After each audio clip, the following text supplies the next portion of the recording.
Hi hello नमस्कार जय जगन्नाथ सांग माने मु मनीषा आपण मानक स्वागत करुची सनिशा लाइफस्टाइल को आसंतु आज आमे कुंदुरी घन एमिति रेसिपी बनैबा जहा कि सब बेले आमे कुंदुरी भजा खाई थाउ नले कुंदुरी पुडा खाई थाउ एमिति प्राय तो आमे करि न थाउ केबे कुंदुरी रो तरकारी चालंतु आज आमे कुंदुरी रो तरकारी बनैबा बहुत टेस्टी लागे खाइबा को आ थरे बनैले बारंबार आपण मानक खाइबा को इच्छा चालंतु एबे आमे बनैबा स्टार्ट करिबा कुंदुरी देखंतु मु एठी हाफ केजी कुंदुरी को भलो भाबे धोई नेइची धोई सफा करी नेकी गोटे बाउल ले नेई आसीची आ कुंदुरी रो दुई साइड को मु एबे काटी नउची देखंतु दुई साइड काटी सारला परे आमे एठी कुंदुरी को चारि फाळ करिबा देखंतु मु एठी एमिति चारि फाळ करूती किंतु पछपटु हमर काटिबानी भलसे देखंतु पूरा काटिबा नाही एमिति रखी की चारि फाळ करूची जेमति की जॉइंट हेकी सब रहइबो जमारु भी खुलिबो नाही एमिति करी मु सब कुंदुरी गुडी को देखंतु काटी नेइची देखंतु केमिति मु एमिति करी सब कुंदुरी गुडी को काटी नै सारिलुणी जेहेतु मु कुंदुरी गुडी को फास्ट धोईथली सेति पई मु एठी कुंदुरी गुडी को आ धोई नै आपण चाहिले धोई नेबे देखंतु मु एठी गोटे करेई बसी नेची गैस रे करेईटी मोर गरम हे आसलानी एई समय रे मु किछि सोरिष तेल दे देइची सोरिष तेल दबा द्वारा ई तरकारी रे पोटी अधिक टेस्ट आसी थाए देखंतु मु एठी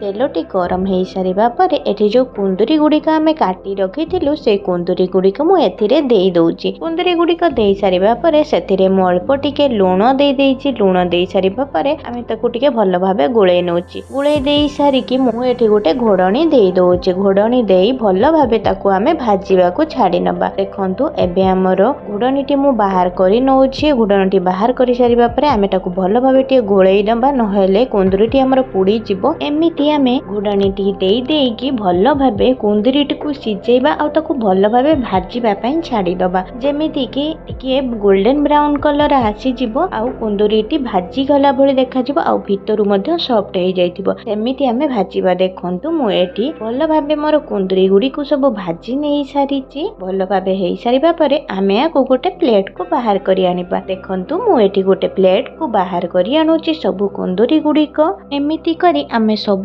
कुंदुरी गुडी को भाजी नबा जदि आपनक पाखरे एक्स्ट्रा कुंदुरी अछि त आपण एमिति करी सब कुंदुरी गुडी को भाजी नेबे देखंतु मु एठी सब कुंदुरी गुडी को भाजी नै सारिची एठी कड़ाई रे मोर अधिक तेल अछि जदि आपनकर तेल नथिबो ताले आपण अल्प टिके तेल देई देबे देखंतु मु अल्प टिके चीनी दे देइची कलर पाई के आ एठी किछि गोटा मसला देइची तेज पत्र देइची किछि जीरा टिके अल्प देई देइची जीरा देई सारिबा परे मु एठी काटी रखिथिबा छोट छोट चुनचुनी प्याज को देई देइची देखंतु प्याज गुडी को देई सारिबा परे मु आको भलो भाबे टिके गोळेई नउची प्याज को हमें से पर्यंत भाजीबा जे पर्यंत प्याजटी हमर टिके लाल हे न आछि देखंतु प्याजटी हमर टिके लाल हे पड़िछि तेई समय रे मु एठी गोटे चामच बेसन देई दउछि सेतिरे गोटे चामच बेसन देई याकू हमें भलो भाबे प्याज सहित मिसेई दबा बेसन को देखंतु मु प्याज और बेसन को टिके भलो भाबे भाजी सारिबा परे मु एठी गोटे टमाटो प्यूरी रखितली बनेकी से टमाटो प्यूरी गोटे बाउल देई देली टमाटो प्यूरी देई सारिबा परे आमे ए सब को भलो भाबे गोळेई नेलु गोळेई नै सारिबा परे आको मु घोडणी देई गैस रा फ्लेम को लो मीडियम रे रखिकी भलो भाबे आमे आको कसिबा को छाडी देलु देखंतु मसला को आमे भलो भाबे टमाटो प्यूरी प्याज को आमे भलो भाबे कसी नै सारिचु तेल मध्ये ऊपर को उठी आसारछि एई समय रे आमे एठी अदा रसुन रो पेस्ट दबा देखंतु मु एठी अदा रसुन रो पेस्ट गुडी को देई सारिबा परे आको भलो भाबे गोळेई नउछि के कसी सारिबा परे आमे एई समय रे पकेइबा लूण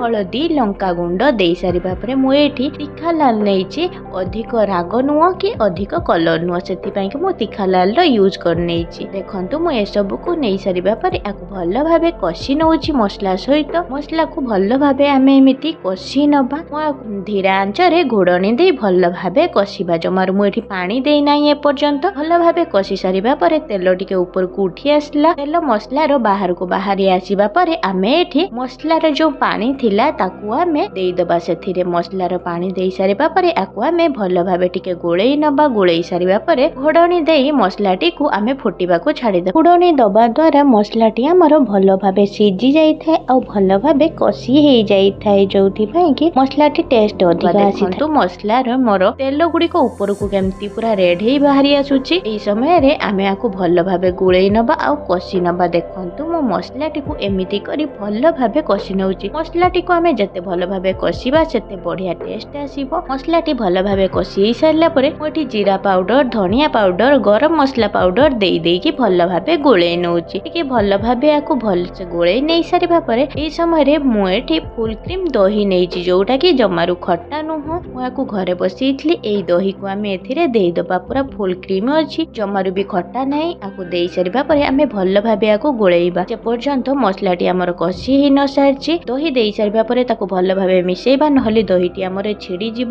ଏହି ସମୟରେ ମସଲାଟି ଆମର କଷି ହେଇ ସାରିଛି ଭଲ ଭାବେ। ମୁଁ ଏଠି 2 ବାଉଲ ପାଣି ନେଇଯାଇଛି। ପାଣି ଦେଇ ସାରିବା ପରେ ଆମେ ଏଠି ଘୋଡଣୀ ଗୋଟେ ଦେଇଦବା। ଘୋଡଣୀ ଦେଇ ସାରିବା ପରେ ଆମେ ଏସବୁକୁ ଫୁଟିବା ପାଇଁ ଛାଡିଦବା। ଘୋଡଣୀ କାଢି ସାରିବା ପରେ ଦେଖନ୍ତୁ ଆମର ଏଠି ପାଣିଟି ଭଲ ଭାବେ ଫୁଟି ସାରିଛି। ଏହି ସମୟରେ ଆମେ ଯୋଉ କୁନ୍ଦୁରି ଗୁଡିକ ରଖିଥିଲେ ତାକୁ ଆମେ ଏଥିରେ ଦେଇଦବା। ଦେଇ ସାରିବା ପରେ କୁନ୍ଦୁରିକୁ ଭଲ ଭାବରେ ଆମକୁ ଏସବୁ ସହିତ ଫୁଟିବାକୁ ଛାଡିବା, ଯେମିତି କି କୁନ୍ଦୁରି ଭଲ ଭାବେ ସିଝିଯିବ ଆଉ ପାଣି ସହିତ ମିଶିଯିବ। ଦେଖନ୍ତୁ କୁନ୍ଦୁରି ଦେଇ ଦଉଛି ମୁଁ ଏଠୁ। ମୁଁ କୁନ୍ଦୁରି ଦେଇଦେବା ପରେ ଆମେ ଆକୁ ଘୋଡଣୀ ଦେଇଦବା। ଦେଇକି ଆମେ ତାକୁ ଫୁଟେଇବା 10 ରୁ 15 ମିନିଟ ପର୍ଯ୍ୟନ୍ତ ଆମେ ଆକୁ ଫୁଟେଇବା। କୁନ୍ଦୁରିଟି ଆମର ଫୁଟି ସାରିଲା ପରେ ଆମେ ଆକୁ ବାହାର କରିବା। ଦେଖନ୍ତୁ ଆମର କୁନ୍ଦୁରିଟି ପୁରା ହେଇସାରିଛି। ଏବେ ଆମର ରେଡି ହେଇଗଲା କୁନ୍ଦୁରି ତରକାରୀ। এই ତରକାରୀକୁ ଆପଣ ଭାତ ବା ରୁଟି ସହିତ ମଧ୍ୟ ଖାଇପାରିବେ। ଭିଡିଓଟି ଭଲ ଲାଗିଥିଲେ ଲାଇକ୍, ସେୟାର, କମେଣ୍ଟ କରିବେ। ଆପଣ ଯଦି ମୋ ଚ୍ୟାନେଲରେ ନୂଆ ଅଛନ୍ତି ତାହେଲେ ମୋ ଚ୍ୟାନେଲଟିକୁ ସବସ୍କ୍ରାଇବ କରିନେବେ ଆଉ ସେଥିରେ ଥିବା ବେଲ୍ ଆଇକନକୁ ମଧ୍ୟ ଦବାଇ ଦେବେ। ଧନ୍ୟବାଦ।